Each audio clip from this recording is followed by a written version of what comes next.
Halo teman-teman semua, perkenalkan nama saya Michelle Joni. Saya yang akan memandu kalian selama 30 hari ke depan dan saya harap semoga semua program ini berjalan lancar ya. Oke. Nah, pertama-tama sebelumnya saya harus perkenalkan apa sih metode yang akan kita pakai di STC2 ini, oke? Jadi memang beda dari program-program yang pernah ada di luaran. Karena di STC2 ini, saya bukan cuma melihat dari sisi nutrisi dan gizi, tapi juga dari pola pikir. Karena apa? Karena kita itu semuanya itu dikendalikan oleh otak kita. Jadi kalau misalkan otak kita masih belum beres, nah itu akan mempengaruhi semua tingkah laku dan keputusan-keputusan yang kita ambil. Termasuk waktu kita menghadapi dilema seperti, aduh lapar nih mau makan atau enggak ya? Atau misalkan kayak ada orang yang karena dia pernah masuk rumah sakit karena mamahnya kambuh, sehingga dia untuk menahan lapar di malam hari itu agak susah. Kenapa? Karena dia pernah punya trauma tersendiri gitu. Nah, ini yang akan kita perbaiki step by step. Nah, 30 hari ini adalah pengetahuan singkat.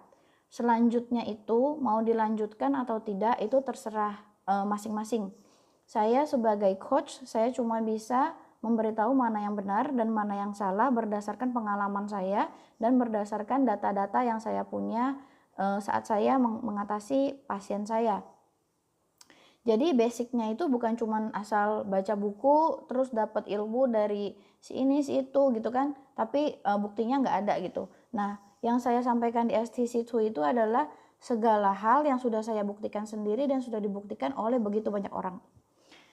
Makanya kenapa saya katakan brainwave itu penting. Brainwave itu artinya apa? Artinya gini, kita dan organ, otak dan organ itu saling mempengaruhi. Misalkan kita mahnya lagi kambuh, otomatis pikiran kita kacau. Nah, atau sebaliknya, saat kita pikiran kacau, otomatis mah kita kambuh. Nah, itu tidak bisa dibilang siapa yang kambuh duluan, kemudian menyebabkan sakit kepada yang lain gitu. Karena semua itu saling berkaitan. Tetapi yang paling penting adalah kita bisa mengendalikan apa yang masuk ke dalam mulut kita kan. Jadi oke lah, pikiran itu kita tidak bisa kontrol ya, karena namanya pikiran itu nggak bisa dipegang dan nggak bisa digerakkan, sehingga itu perlu kekuatan yang sangat besar untuk meredamnya gitu. Makanya kita akalin dengan cara apa? Dengan cara masukin yang bagus-bagus yang kira-kira bisa men-trigger pikiran-pikiran bagus gitu. Kemudian soal brainwave ini penting sekali. Kenapa? Karena brainwave itu membuat kita ada pada kondisi di mana kita bisa berdamai dengan diri sendiri. Artinya gini, kalau misalkan banyak orang ya, dia udah yoga, dia udah hidupnya udah sehat banget, terus lifestyle-nya tuh udah super freak yang ketat segala macam nggak boleh, tapi masih terbaca emosi-emosi negatif dalam diri orang tersebut. Misalnya nih, kita ngomong sama dia tuh nggak enak gitu, mungkin bawaannya tuh dia suka ngomongin orang lain, atau dia suka ngejudge, ataupun apa, itu kan emosi-emosi negatif yang kita bisa rasakan kan. Nah, kalau misalkan kita ketemu orang kayak gitu, kita langsung menilai makannya udah sehat, tapi kok masih negatif banget orangnya, ataupun katanya udah meditasi, tapi kok masih begitu orangnya. Nah, itulah karena dia tidak bisa memanipulasi pikiran bawah sadarnya. Itu yang menggerakkan mereka jadi seperti itu adalah pengalaman-pengalaman pahit di masa lalu. Jadi ada kepahitan-kepahitan yang belum mereka selesaikan dan mereka belum bisa memaafkan apa yang terjadi pada diri mereka di masa-masa sebelumnya gitu. Nah, itu yang harus kita beresin. Sebagian besar orang yang obesitas itu memiliki masalah dengan emosi, memiliki masalah dengan psikologi. Sehingga kalau kita misalkan cuma betulin di sisi nutrisinya aja, itu tidak akan membawa kita maju kemana-mana. Oleh karena itu saya merasa betapa perlunya kita memasukkan standar yang lain, yaitu berupa brainwave. Nah, brainwave ini cuman memanipulasi otak kita. Manipulasi itu maksudnya gimana? Maksudnya gini, kita kan manusia itu pernah ke suasana yang indah ya, misalkan kayak pegunungan, pantai, laut atau sebagainya. Itu tuh kayak suasana piknik, suasana relax, di mana kita nggak ada beban, di mana kita itu bisa main-main sama keluarga kumpul, ataupun kita duduk menyendiri pun enak, liatin ombak, liatin mendengarkan burung berkicau, liatin pemandangan alam dan lain sebagainya, kan begitu kan. Nah, oleh karena itu kita perlu brainwave.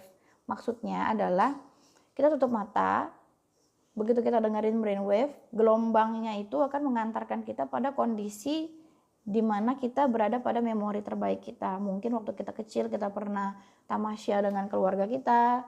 Nah, pengalaman-pengalaman itu dan memori-memori itu yang nanti akan dibangkitkan oleh bawah sadar. Dia nggak langsung terbayang di kepala kita gitu loh. Jadi proyektornya nggak sampai gitu. Mungkin kita cuma merasa bahagia, kita cuma merasa rileks. Tapi yang pasti kalau misalkan kita pernah punya atau pernah merasakan suasana liburan sebelumnya, atau kita pernah lihat pemandangan yang indah, suara gemericik air, terus udah gitu suara hujan, itu akan membantu kita untuk mencapai kondisi di mana gelombang otak kita menjadi rileks. Nah, saat kita rileks, nanti akan ada suara-suara kayak suara hujan, terus suara kayak titik-titik air gitu. Sebenarnya itu adalah kode-kode yang mau disampaikan ke otak kita. Jadi otak kita itu otak yang mengatur masalah perasaan dan emosi, dia itu tidak bisa menerima kata-kata atau bahasa. Contohnya gini, kalau kita lagi sedih banget ya, kita sedih banget. Terus udah gitu ada teman kita yang tiba-tiba datang bilang gini, aduh lu jangan sedih deh, udahlah lupain aja dia, udahlah. Kita nggak bisa terima karena itu berupa bahasa dan kata-kata, ya kan. Tapi beda kalau misalkan kita pas lagi sedih, terus tiba-tiba teman kita ataupun siapa yang kita hormati atau yang kita sayang atau yang kita membuat kita merasa kita perlu sama dia datang terus dia peluk kita. Seketika masalah itu jadi gone away, walaupun itu tanpa bahasa dan tanpa kata-kata. Iya kan? Misalnya kamu berantem sama pacar, terus udah gitu pacar kamu tiba-tiba datang, walaupun dia tanpa kata-kata, walaupun dia tanpa apapun, dia peluk kamu dan seketika semua itu selesai. Ya kan? Nah, masalahnya banyak sekali orang yang bermasalah sama seseorang, tapi ini tidak terselesaikan dan itu menumpuk di bawah sadar mereka. Jadi tidak pernah ada permintaan maaf, tidak ada pernah kontak fisik berupa pelukan, sentuhan yang membuktikan kalau mereka itu benar-benar sudah baikan kayak gitu. Nah, itu numpuk terus. Apalagi yang biasanya suka dihina-hina, yang terus menerima kepahitan tanpa si pelaku yang melakukan kepahitan itu tahu kalau dia itu lagi jahatin orang. Jadi kan korbannya kan mendem-mendem terus kan. Akhirnya itu menjadi suatu emosi negatif. Nah, emosi negatif ini akan mengkristal di dalam DNA kita. Jadi DNA itu apa? DNA itu seperti sistem di dalam badan kita. DNA itu yang suruh sel darah putih untuk menyerang kuman kalau misalkan dia masuk. DNA itu yang suruh sel darah merah itu mati dalam 120 hari kalau setiap pembaruannya gitu. Jadi semua yang ada di dalam tubuh kita itu diatur oleh DNA atau genetik. Masalahnya DNA atau genetik itu nggak seperti sistem komputer yang tidak bisa terbarui. DNA kita itu selalu berevolusi. Makanya orang zaman dulu sama orang zaman sekarang lihat fotonya aja beda kan, rangkanya, tulangnya apa segala macam. Pokoknya DNA kita itu selalu memperbarui informasi yang kita terima gitu. Supaya apa? Supaya kita bisa menghasilkan keturunan yang lebih baik gitu. Supaya kita bisa mewariskan sesuatu kepada dunia ini yang lebih baik gitu. Itu fungsi genetik yang sebenarnya. Tapi masalahnya kita suka menyalahi aturan genetik. Jadi kita lagi dikasih penyakit nih misalnya. Kita dikasih penyakit, terus kita pikir, aduh aku mau mati nih, aku gak mau mati, aku masih banyak kerjaan apa segala macam, ya kan. Nah terus kita makan obat. Tapi kita tidak belajar kenapa saya dikasih penyakit ini, apa yang bisa saya pelajari dari penyakit ini, kayak gitu. Sehingga kita itu selalu menyalahi aturan genetik. Akhirnya kita bukannya semakin sembuh, malah kita semakin parah gitu.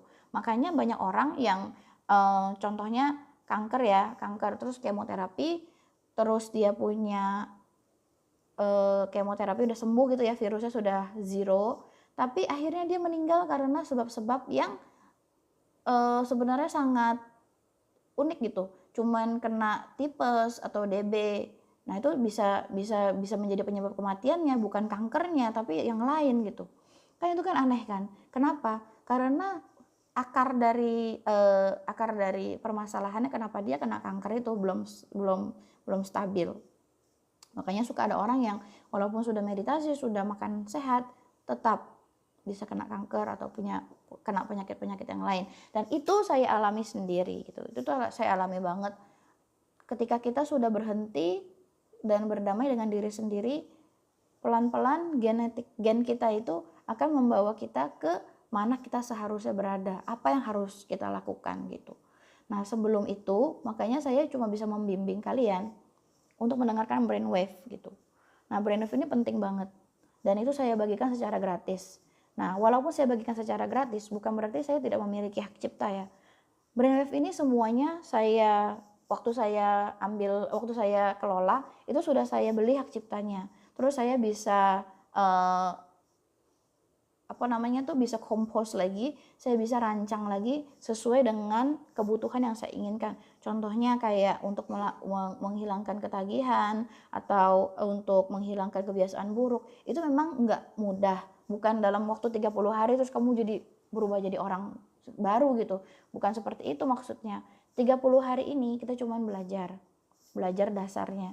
Nah, setelah itu kamu mau terusin ataupun kamu nggak mau terusin, itu terserah. Kita cuma bisa kasih kamu ilmunya, dan itu pun ilmu yang saya turunkan itu cuma sebagian karena 30 hari itu sangat singkat dan tidak bisa menceritakan keseluruhan dari pengalaman yang sudah saya jalankan. Tapi sebagian besar cerita-cerita yang menurut saya penting dan menurut saya perlu kamu ketahui, kamu boleh akan saya bagikan. Dan untuk itu kamu boleh diskusi juga, kamu boleh tanya di kolom komentar, kamu boleh menjadi aktif untuk bertanya apa saja, yang penting sopan dan tidak menyinggung siapa-siapa, dari lagi nyindir siapa-siapa. Terus udah gitu sama coach juga saya harap kalian bisa hormat, karena coach itu bukannya orang yang saya bayar untuk melayani kalian loh. Mereka itu adalah benar-benar orang yang sudah merasakan manfaatnya STC, kemudian mereka menjadi relawan untuk membantu orang lain. Oke, jadi mereka itu benar-benar datang atas kemauan mereka sendiri. Saya harap kita bisa saling menghormati ke depannya. Terus kalau misalkan ada pertanyaan, apapun pertanyaannya, selama saya bisa jawab, saya pasti jawab. Kalau tidak bisa, saya akan minta waktu mungkin untuk mencari tahu jawabannya. Tapi kalau misalkan itu bukan bidang saya, akan saya katakan di situ bahwa itu bukan hak saya untuk menjawab, bukan porsi saya untuk menjawab. Begitu aja dari saya, sudah 13 menit saya bicara dan melakukan greeting. Selanjutnya saya cuma bisa bilang selamat belajar. Semoga pembelajaran kita menyenangkan, berjalan sopan, terus tanpa kendala-kendala yang berlebihan, dan semua masalah-masalah yang timbul ke depan kita atasi bersama dengan diskusi dan coba. Jadi jangan cuma diskusi, tanya, tapi nggak dilakukan. Coba diskusi, tanya, terus dicoba. Diskusi, tanya, terus dicoba. Suatu hari kalian pasti akan tahu kenapa kalian kena penyakit ini, apa makna yang ada di dalamnya, kepada siapa masalah-masalahmu belum terselesaikan, dan gimana caranya untuk menyelesaikan masalah tersebut gitu. Oke, kalau untuk saya sendiri, waktu saya sakit dulu, saya memang tidak mendapatkan maaf dari orang yang bermasalah dengan saya. Artinya itu dia nggak minta maaf ke saya, dan saya pun udah merelakan dia. Maksudnya tidak merasa saya sebagai korban lagi gitu. Nah, perasaan sebagai korban itu sebenarnya sangat melukai. Jadi kalau misalkan kita mau sembuh, kita harus move on, kita harus breakthrough. Kita nggak boleh merasa diri kita sebagai korban lagi. Kita harus menciptakan kehidupan kita yang baru, dan mungkin kita sudah harus melupakan dia begitu aja gitu, sambil memaafkan dia tentunya gitu. Dan sebagai tanda maaf sebagai tanda maafnya itu saya kalau nggak salah kirim sesuatu ya, berupa makanan atau apa, saya juga lupa. Yang intinya itu adalah saya melakukan suatu tindakan di mana itu mengisyaratkan kalau saya sudah memaafkan yang bersangkutan, dan apa yang terjadi di masa lalu udah nggak akan kita bahas lagi sama sekali gitu. Kayak gitu contohnya. Jadi saya harap pelajaran kita selama 30 hari ke depan bisa bermanfaat. Bye bye.